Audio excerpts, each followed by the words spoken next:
How about now? Can you hear me? Can everybody hear me now?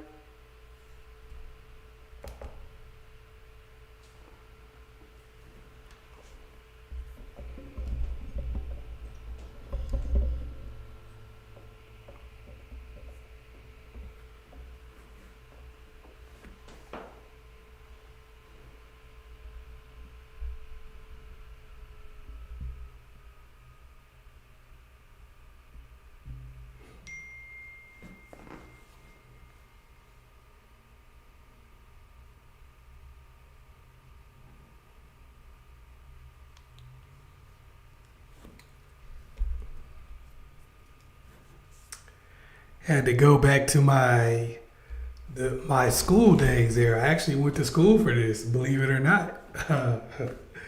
Sometimes you do have these sound issues and stuff like that. I'm actually running the studio by myself in here, so which that could be difficult at times. But we get through.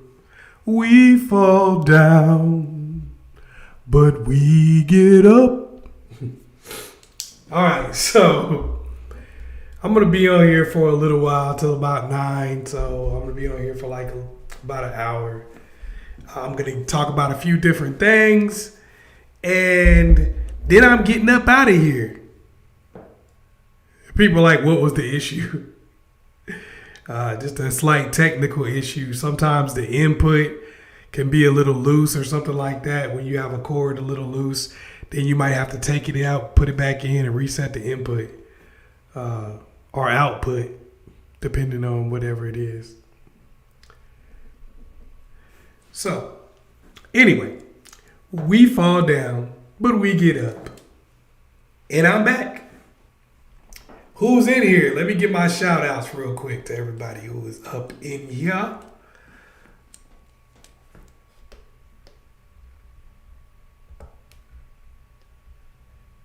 See some familiar faces. Swayze, Kayla, Beautiful Karma, Tish Experience. Did I already say Kayla? Some of y'all on here a couple times already.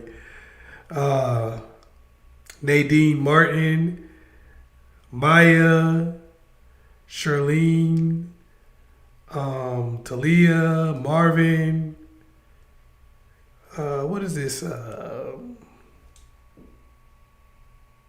I'm looking at Danielle, Eyes Only. Damn, All Eyes on Me. Boom. I remember this person. Okay. I be messing up. But yes.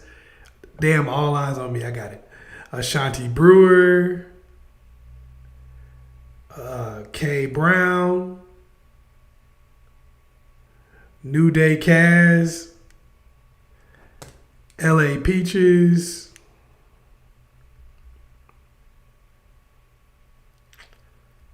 Think I got them out. Natasha Johnson Love. Pamela Smith. All right.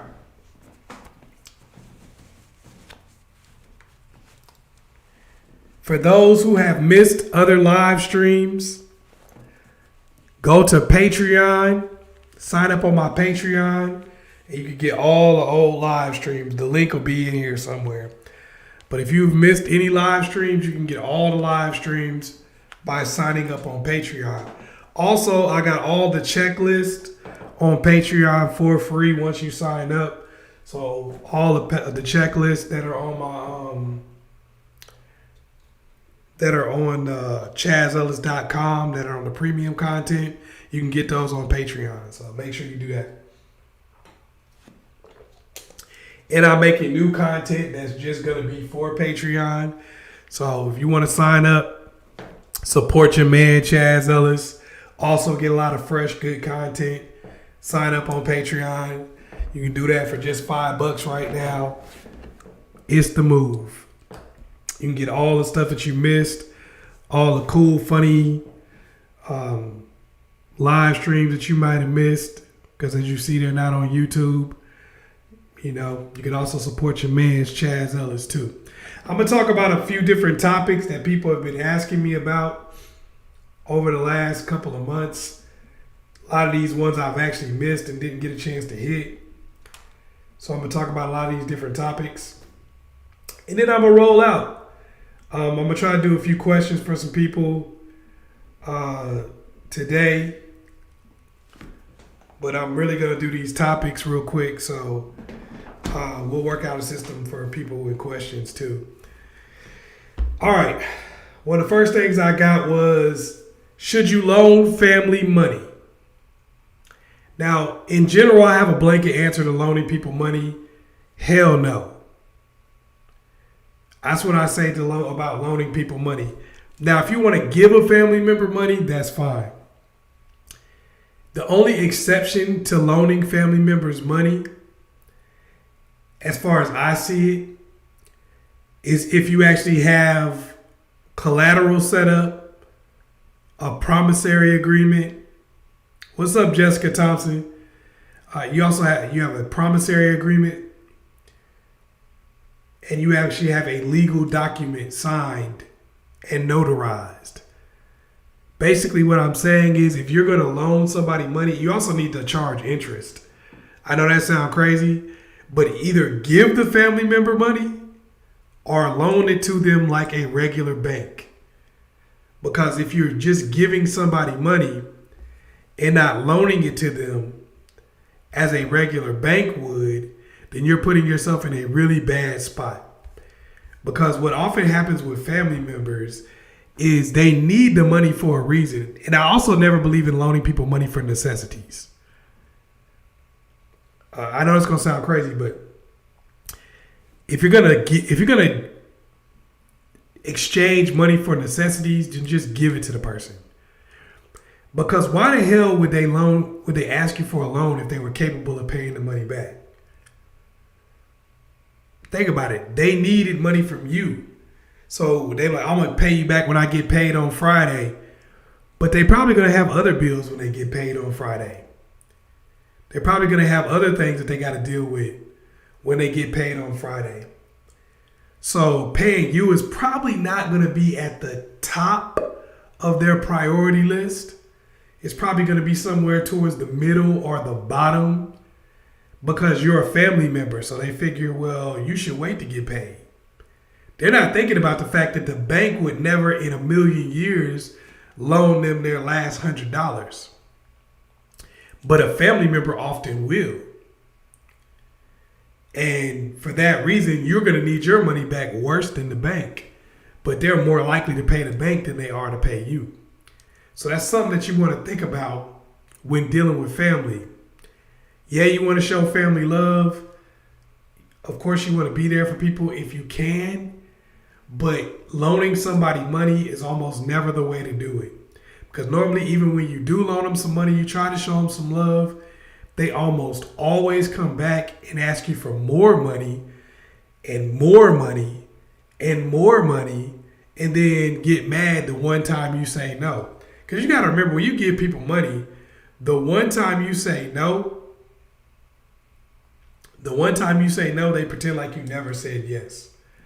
Never in a million years. They be like, man, you don't give nobody no money. F you. You don't help nobody out. You selfish. And you be like, whoa, I just loaned you some money like 6 months ago. How often am I supposed to loan you money? Like, am I supposed to loan you money every payday? Is that how it goes?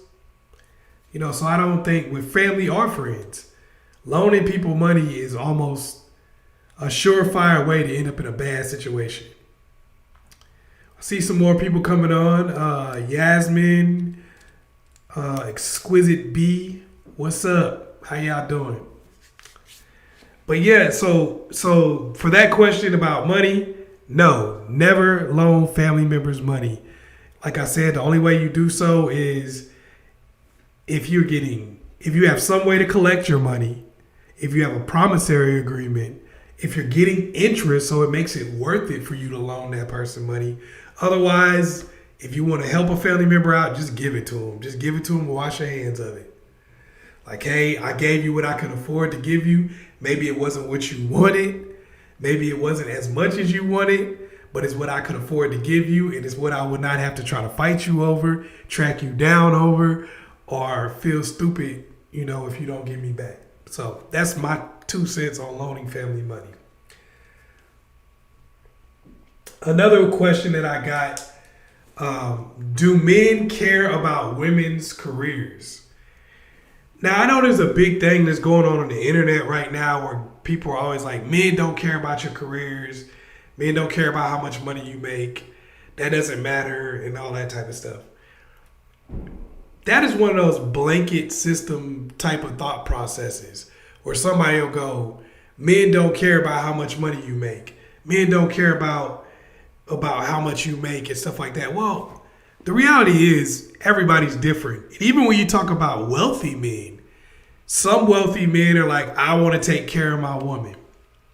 But most of the time, if you're in that type of relationship, it's going to be a traditional relationship in most cases. So if somebody's like, I don't care about what you bring to the table in terms of finance, they're usually going to expect you to do a traditional relationship where you fit the gender roles of cooking food, cleaning the house, taking care of the kids, those type of things. If you're in a relationship that's not like that, then people are a little bit more likely to care whether or not you make money or whether or not you're bringing finances to the table in a lot of cases. So it just depends on what type of relationship you're trying to expect. If you're getting with somebody who's wealthy and you expect to be taken care of, then you're going to have to bring some of those domestic skills to the table, but they probably won't care whether you make money.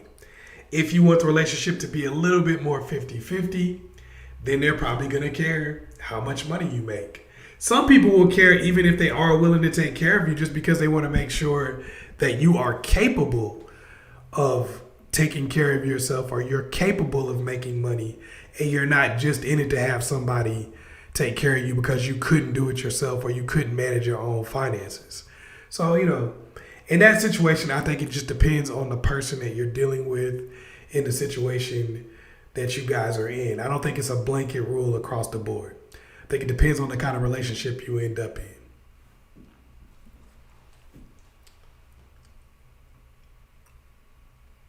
The next one I got was, are prenups an insult? No, is the short answer to that. No, prenups are not an insult. You may be insulted by a prenup. You may feel insulted by a prenuptial agreement. You may feel angered by a prenuptial agreement, but just because you feel insulted by something doesn't make it an insult. And this is for men or women. In most cases, when somebody introduces a prenup, it's because they have something to protect. It's like, hey, I got some money, I got a house, I got future income and investments. Maybe you have a lot of debt. Because you got to remember, prenups are not simply a protection against divorce and what happens during a divorce. It's also a protection against things that came in before you got married.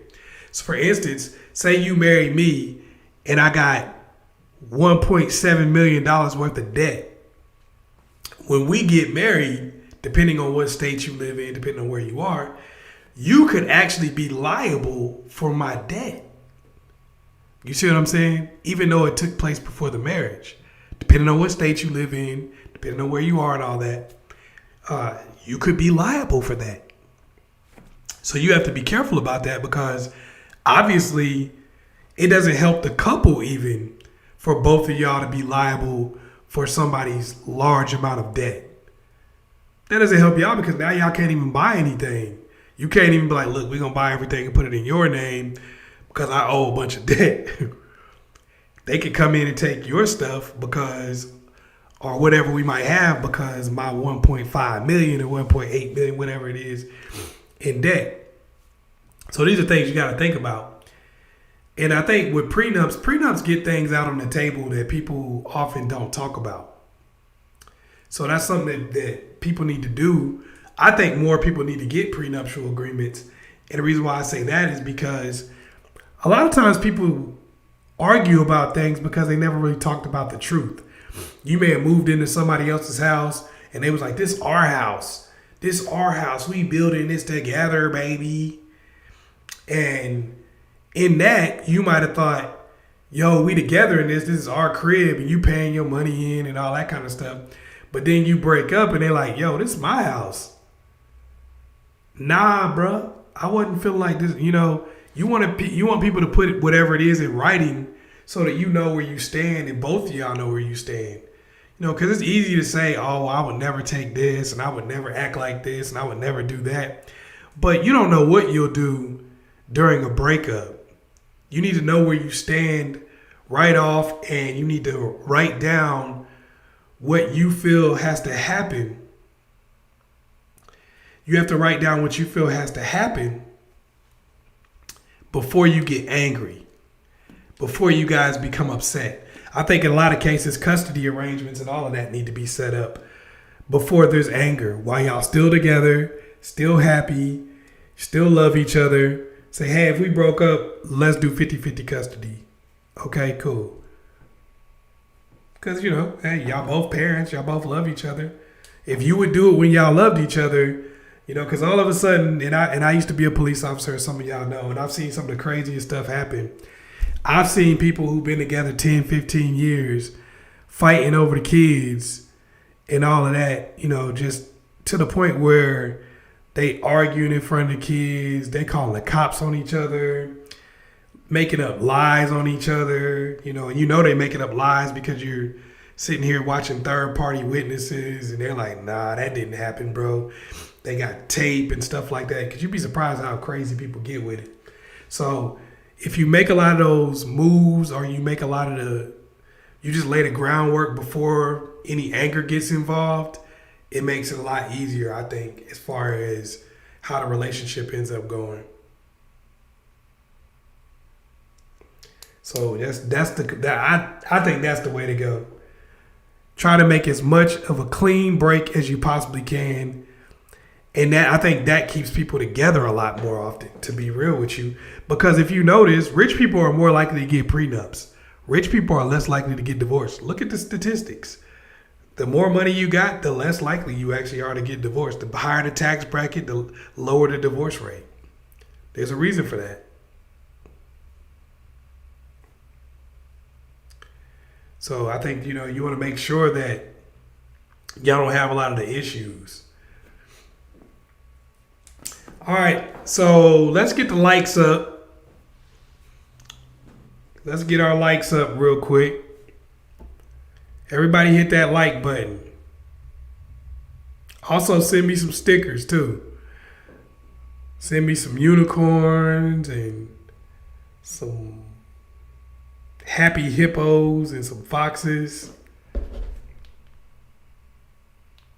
I'm going to be on here for about 30 more minutes, so we're going to try to clear everything up as quick as possible.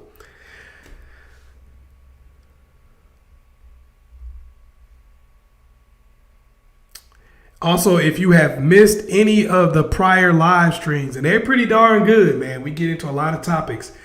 If you have missed any of the prior live streams, go to Patreon, sign up with me on Patreon, and you can have access to all of them, including this one, because it will not be available on YouTube after the night. So make sure you go on there and get that. Also got checklists on there and a bunch of other content that you have not seen before or haven't seen in a while if you did see it.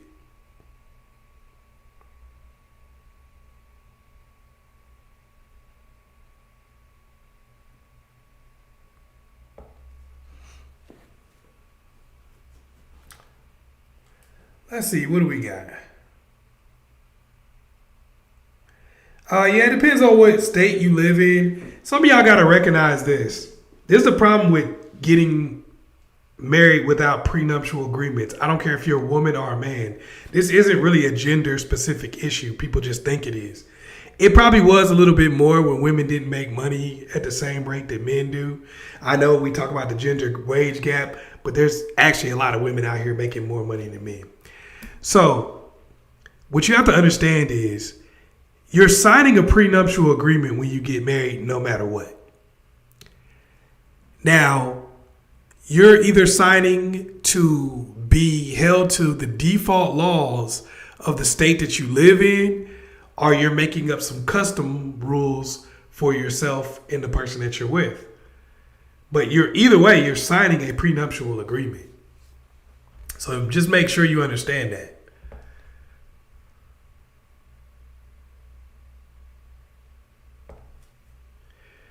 What's up, Yasmin? As I go along, I'll be answering questions in the chat. Just because you guys, if you guys want to give to super chats, like I told you guys earlier, if y'all want to give to super chats, that's great. But I'm going to go over the topics that I have right now. But I'll try to get to people's questions as I go along. The thing is, if you don't have a prenup, you are signing off on the default laws of the state that you live in. And when you sign off on the default laws of the state you live in, it's basically like any other business agreement or any other thing that you have. If you don't have a contract, then you kind of get what you get. Make sense?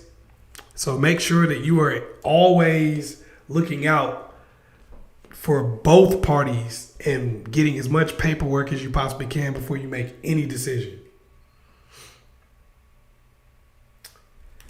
Another question that I had that I wanted to go over was, should you let them smash on the first date? Look, for any person, you have a right to do what you want to do. Thank you, Dana Felder. You have a right to do what you want to do in this world. Period. Thank you, Natasha. You have a right to do what you want to do in this world. And that means if you want to smash on the first date, then you can do so. But what you have to understand is just because you decide to do something, just because you decide that you want to do something a little earlier, doesn't mean that they have to change their timeline.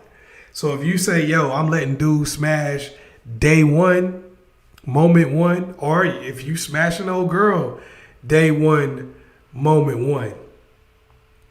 Whatever it is you decide to do, you have to understand that that's you making that decision. And that doesn't mean that the other person's decision or their timeline is going to match up with yours. So if you like, oh, we slept together, now we go together, that doesn't mean it's going to work out that way. It's not going to go that way in most cases. All right. So you got to understand that if you make a decision, that's your decision that you have to stand by. But that does not mean that the other person's timeline is going to be affected by the decision you chose to make. So think about that going forward in any relationship that you get involved in. And if you know good and well that you can't just have a physical experience with somebody and then be cool with whatever trajectory the relationship goes on after that, then hell no, you shouldn't do it. You know yourself, be real. If you know you're going to be crazy outside of their house, knocking on their door, calling up everybody in their family and stuff like that. If you know that's how you going to get down, then you know you shouldn't be sleeping with anybody on the first date, the second date, third date, first week, first month. You know better. So you gotta get it together first, right? On an emotional level, you got to get it together before you even decide to do something like that. And if you know that's not ever going to be you, then don't do it. Okay? Don't do it. So it's not a blanket rule, but it's based on you. You know you. You know that you really deep down know the answer to that question for yourself, right? All right, before I get to some of the other ones, I'm going to go back into here and I'm going to read some of you guys' comments.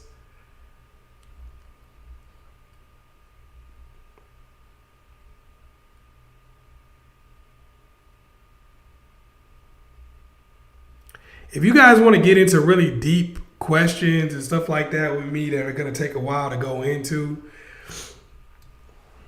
I'm probably not going to answer those on lives because those bog down the lives.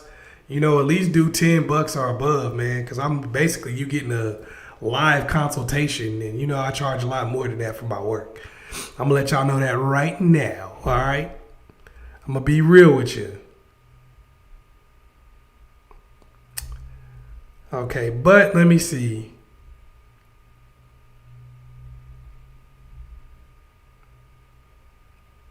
I'm gonna hit Yasmin up and let her be the last person doing that. Because she asked first, she got on quick. Life's not fair. I had a fight with a guy I'm seeing. I always reach out first and make up. This time I told him I'm going to take a step back. He said, okay, I understand. I won't disturb you. I said, I won't disturb you too. It's been 3 weeks, okay, of no contact, and I miss him and want him. Okay, should I reach out to him or let him reach out, and why? These are the complicated questions that generally I do in like consultations and stuff like that.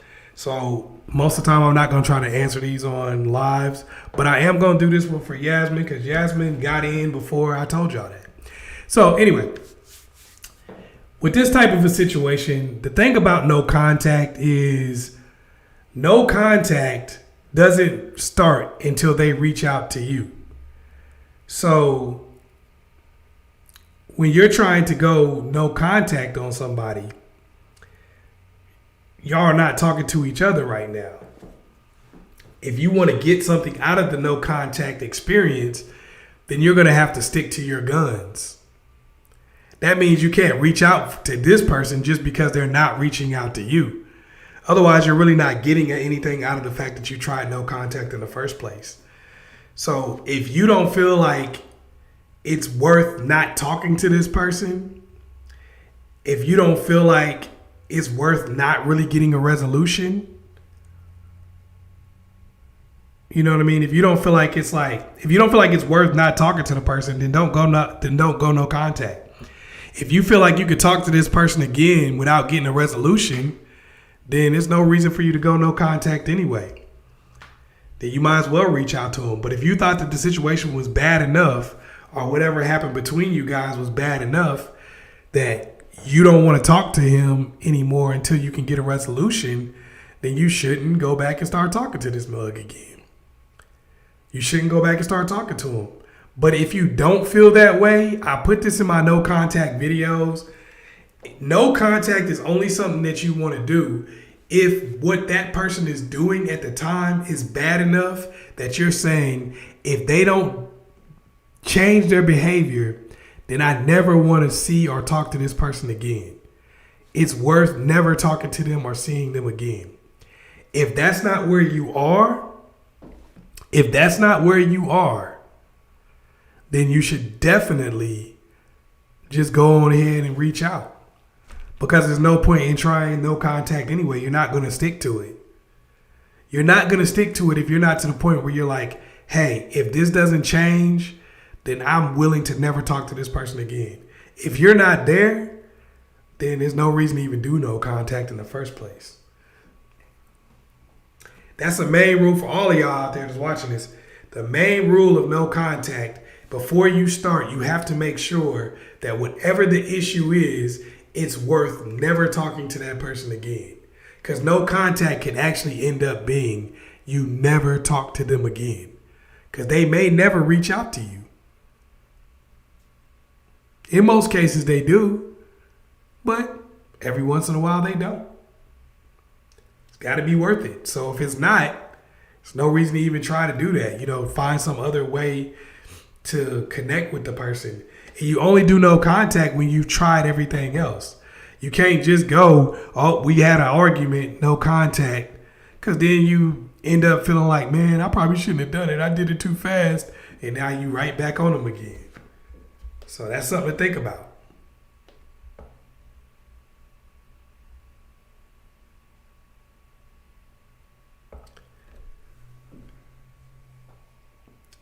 What's up? Was it Ermine?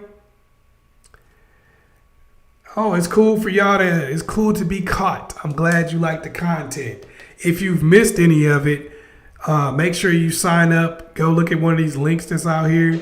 Sign up for my Patreon, and you can get all the live streams that you might have missed already.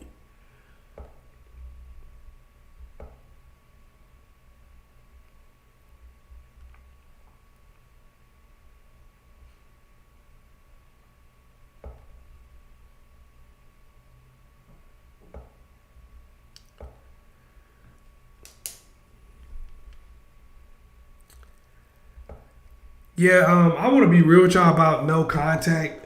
I've done a lot of videos on no contact over the years.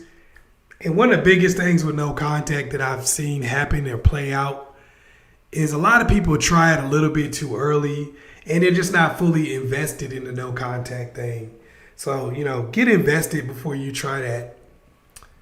Also, hey, the premium videos are not going to be $9.99 for much longer. So make sure that you go to ChazzEllis.com and get those premium videos, all right? For some of y'all, a lot of y'all have gotten a bunch of them anyway, but I got ones for just rebuilding self-esteem. If you would try the inspirational bundle for that. Got ones for also if you constantly chasing. You might want to try this too, Yasmin. I'm just being real with you. Like, try to find how to get them to chase you. Before you actually reach out to this dude, you might want to go on there and get that premium content and how to get them to chase you. Because that's actually a good one to turn the tables on this type of situation. It's worked for a lot of people that I've worked with.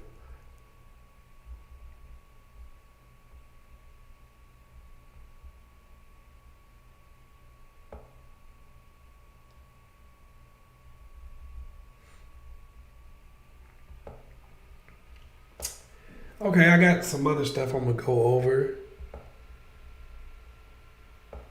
Like I said, make sure y'all hit me up on Patreon.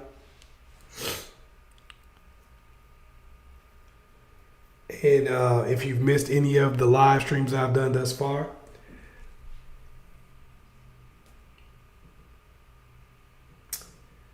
This one came from a guy.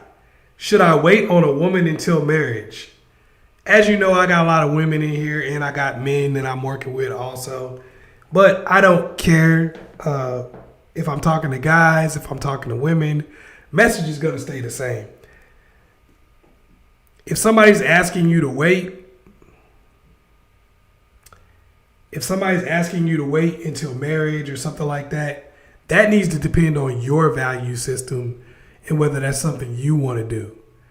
If it's not something you want to do, if it's not something that you value, if you feel like you'd be doing something that you don't really want to sign up for, that person's not going to be the person for you anyway, because y'all don't have a similar value system.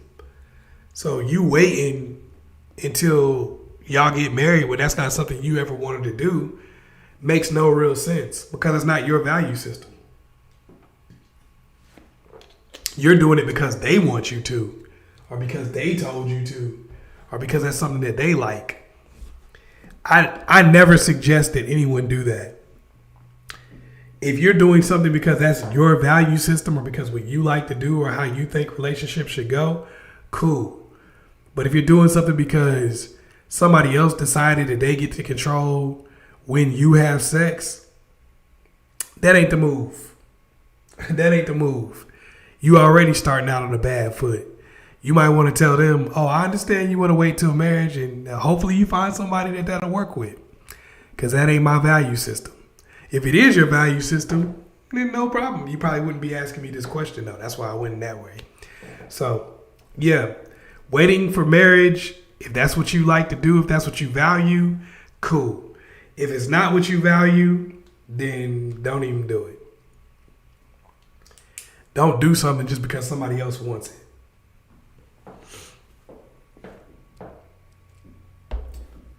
Okay, I'm getting off of here in 20 minutes. I'm going to let you guys go down and just ask me some questions. And I'll try to hit some of these questions that you guys have been asking. Hey, I'm going to do questions pretty much whether you, as long as they're quick questions. I'm going to answer questions whether you contributed to the chat or not. So let's keep contributing to the chat. That'll keep me going. Otherwise, I'm just going to be like forget it and move on. All right. Let's see where we are with this.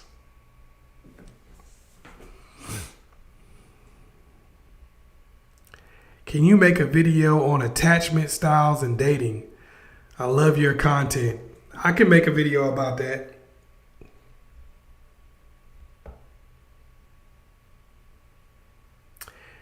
Maya said, if you want to lose a friend, loan him money. Absolutely. That's one of, hey, if you want to get rid of somebody, definitely loan them money. That's one of the quickest ways to get rid of a person. It's actually pretty cheap too, because you can loan somebody $20 in a lot of cases and get rid of them.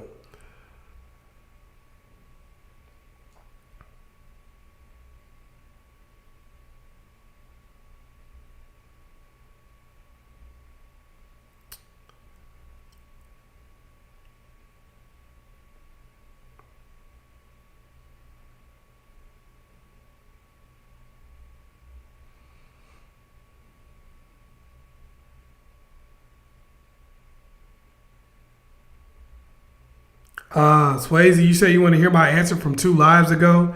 Just go sign up on Patreon and you can get all the old live streams. And whatever I answered, if I answered your question, you weren't on there, it'll be on there.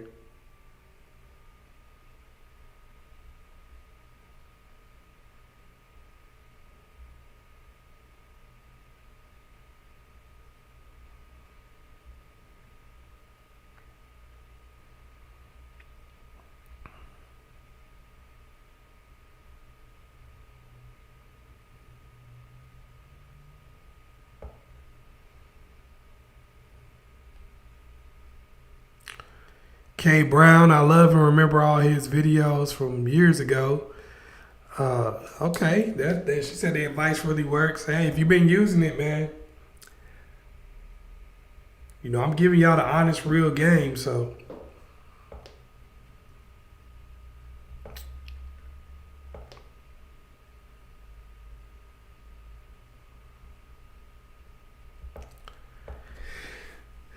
what am I? If you actually, I've been doing story times on all the live streams, pretty much. A few of them I haven't. We usually get to a number and I do them. So Yasmin, if you want to check out some of them, go to Patreon. You'll see a bunch of story times that you've missed. If you weren't on a live stream, you probably missed the story times that I did.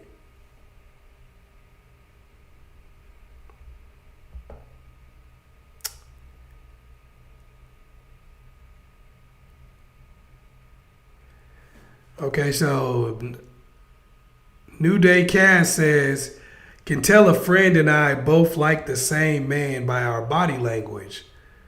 Would her motives be in telling me she likes him instead of seeing who actually he asked out? Oh, okay, so that's a good ass question. So she says her and her friend both like a dude. She's trying to figure out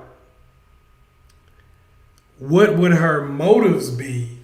What would her friend's motives be in telling her that she likes the dude rather than just waiting to see who he asked out?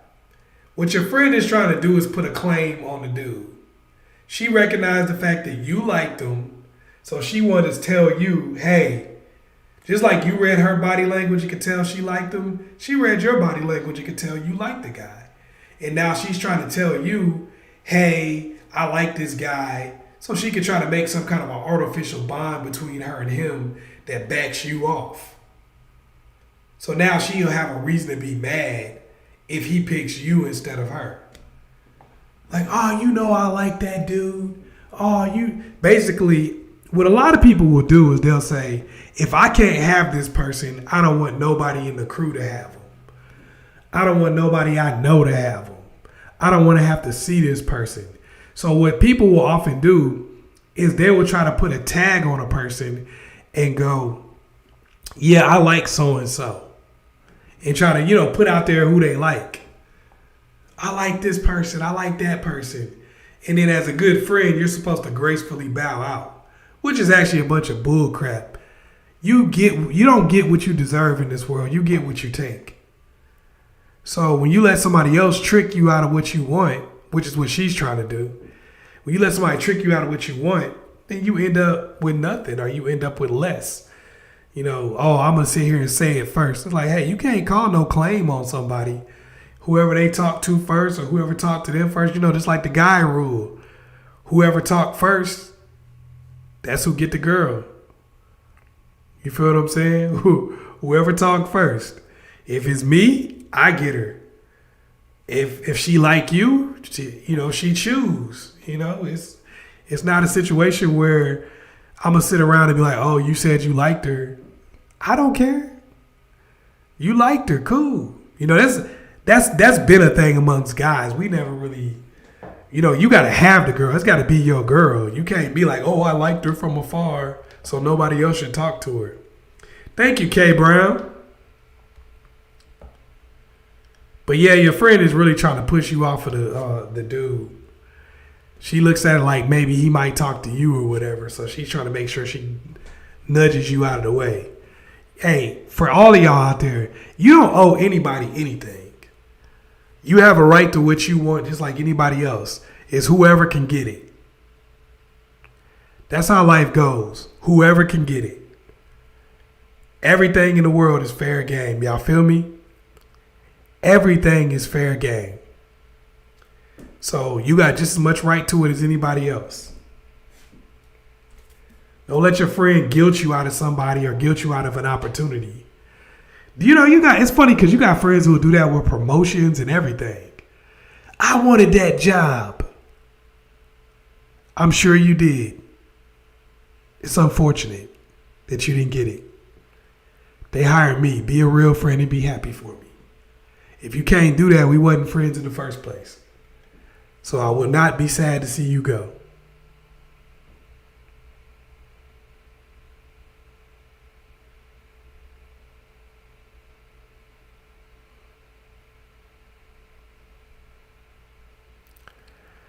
I'm not actually familiar with the Nick Gurr situation. I don't even know who that is. I'm not even going to lie to you. But the fact that you brought it up, I'll try to figure out something about that. And maybe I'll make a video about it or something if it's depending on what's going on. But I can't really answer that one on a live because I don't know anything about it.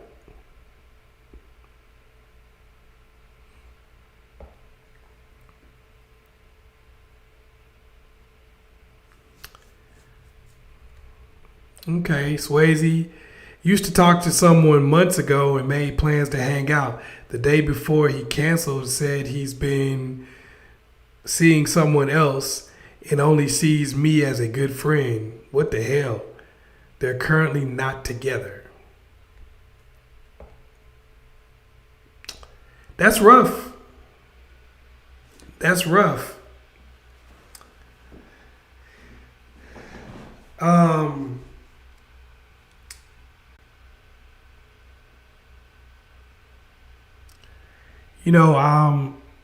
I think that at the end of the day, with that situation,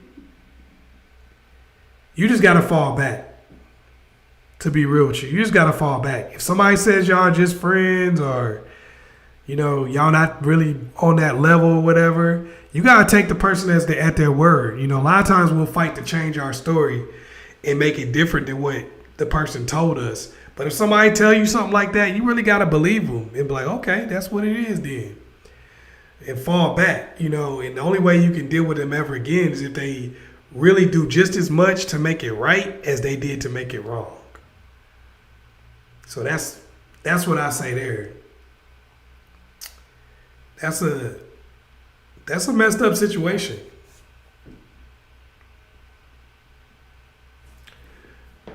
All right, it's been good with y'all. I got to get going a little early today, but appreciate y'all coming out. I'm going to be back next Friday. Make sure y'all follow me on Patreon. Once again, it's your man, Chazz Ellis. Peace.